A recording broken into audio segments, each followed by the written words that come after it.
Hey everybody, welcome to the next episode of Sweaty Heroes Comic Bargains, episode 53. And so, I got great news for you. The next few days, you're going to have lots of comic book bargain. I got over 900 books, so we're going to do them in little piles here and there, and I'm going to show you what we got.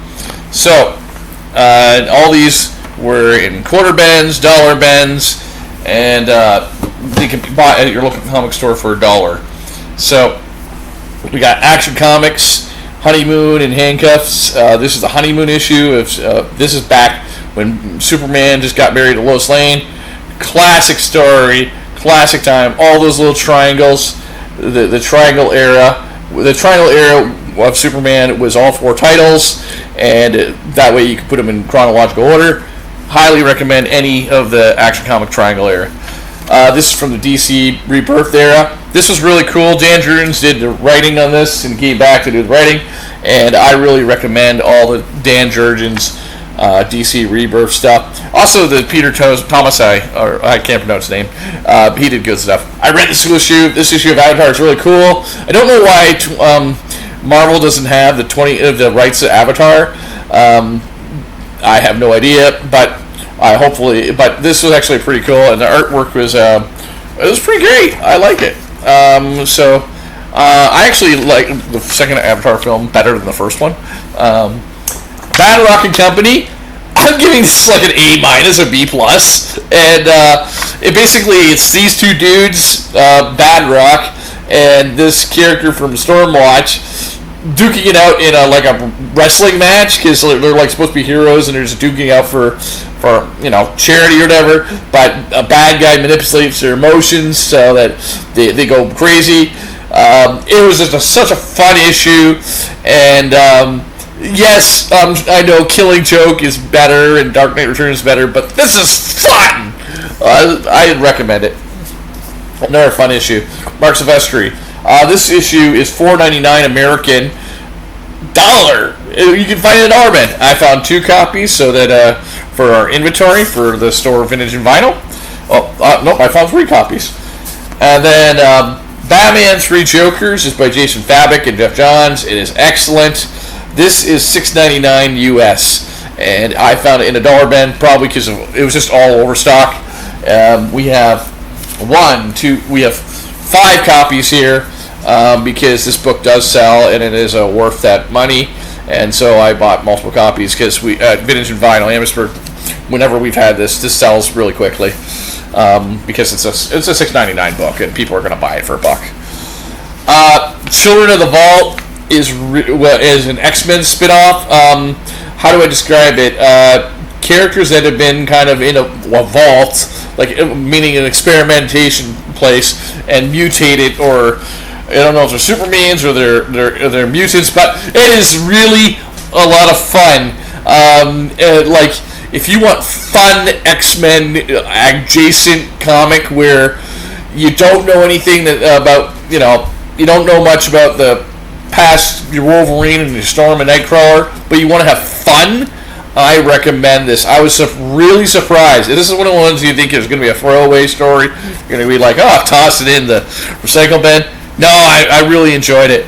I would give that an A-. I haven't read all these issues, so that's why I'm reviewing them all. Dark Horse Presents. It has a Predator story in it and a bunch of other ones. They're all in black and white, but there is a Predator story in here, so that's why I got it. So that's kind of cool.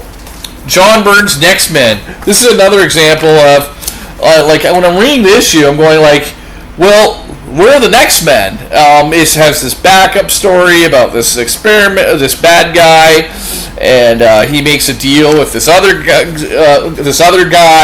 I don't want to give away spoilers, but the next men aren't really in this issue at all. As a matter of fact, they're not. And at first I was like, this sucks. I wanted to read Next Men because John Byrne's Next Men is kind of like his version of an X-Men thing without restriction. You know what I mean? But at the end of the issue, I was like, I want to know more. I want to see the X-Men. So I give him credit. This would be akin to reading an X-Men comic and none of the X-Men show up except it's all about the Hellfire Club, or it's all about Mr. Sinister or something. This was kind of a lot better as a trial run for John Byrne's X-Men. I'm intrigued enough to want to more. Well, again, I give this like an A- when I shouldn't, because it's Spider-Man and Solo is a cool character. Another Solo basically was like, "While live, terror dies." So he's very much like a Rambo type of character, and he would make a better film than Kraven the Hunter, in my opinion. I don't know, like, if I was in charge of Spider-Verse, I would take all these Spider-Man supporting characters and make them movies, and it'd have fun with them, but like Solo, you can do a movie without even Spider-Man being in it, and like audiences don't care, audiences don't need to care. They just need to know Solo, man, where I live, terror dies. That's all you need to know. Just like Rambo, and he can teleport. That's kind of cool. A cool issue of Spider-Man, adjectiveless, but this is a Return to Mad Dog Ward, and I've read that issue before. Mark Bagley and Slott on adjectiveless Spider-Man with a Spider-Verse story. So this is cool. This is more recent, and we got a couple of those.